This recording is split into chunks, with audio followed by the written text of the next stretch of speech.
So this is part 3 of the story that I was sharing. This is storytelling part 3.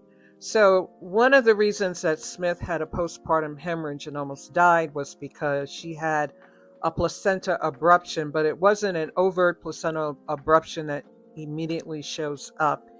It was a concealed placental abruption, and those are very sneaky. You have to have a high index of suspicion that this is what's going on. And remember in part 2 when I said that Smith had gone to the hospital because she had, quote, light spotting and they sent her home.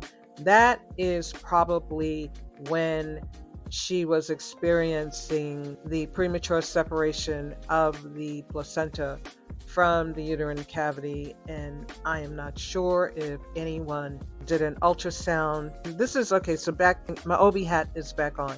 When you're pregnant and you have any kind of bleeding, someone should always do an ultrasound to avoid what happened here. These kinds of situations, I call them pregnancy blind spots, and I'm going to do a whole thing about that in the very near future. But anyway, so Smith had a placental abruption. She almost died. And Cindy and her husband have flown from California to Virginia to basically see the baby for the first time and to say goodbye. Now, here's what is deep. And I'm going to try to find my notes to quote this.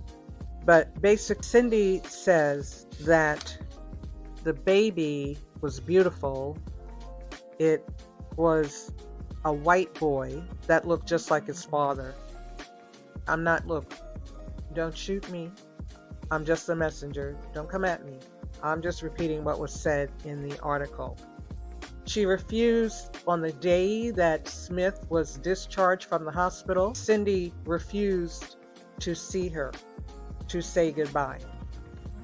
And when Smith went into the hospital at 26 weeks before this unfortunate situation occurred, Cindy was consulting psychics, and the psychics were blaming Smith for not taking care of herself during her pregnancy, even though she had a clinical explanation for the demise, a separation, a placental abruption. Cindy was blaming the victim. It was her fault. Then, and this is why I mentioned the ethnicity of the father of Smith's baby, of her biracial son. The father of Smith's baby was black. And the rumors got bigger and bigger because, again, Cindy is in these chat rooms. She's in private groups on social media platforms, and people are really going in about Smith. They're saying, oh, she had, quote, rough sex with her black boyfriend, and that is why she ultimately had a stillbirth. My mouth kept dropping wider and wider as I was reading some of these things because they were beyond belief, totally beyond belief. Of course, she didn't pay Smith for the delivery. She said that in the contract, she was expecting to receive a, quote, perfect baby. So here, let me stop for a moment to talk about stillbirths, because I'm an OBGYN and it is the worst nightmare. The only thing that's equally as bad is when you lose a mother, but when you lose a baby, it is indescribable. You one day feel the baby move, and then the next day it stops moving, and then you have to deliver this child who is unalived.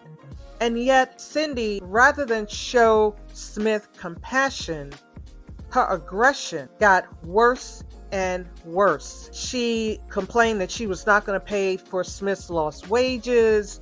The job was going to pay for the delivery, but Cindy sent a letter to Smith's job saying that she had committed fraud. So of course, these insurance companies look for any gap or opening as a reason not to pay. So of course, they didn't pay for the delivery. They said they weren't going to pay, and then they said they were going to pay, but then Cindy jumped in and accused Smith of fraud, and so then they're not going to pay. So her medical bills are piling up. She's getting all kind of hate from these chat groups. And then the boyfriend, they had surveillance on Smith, and then the boyfriend, they found out that the boyfriend had been arrested for 2 misdemeanors. And again, mind blown. Smith contacted the FBI Cindy contacted the FBI 12 times about Smith. What was the specific complaint? I have no idea. Moving on to part 4. Don't play with it, don't be dishonest. Still not understand.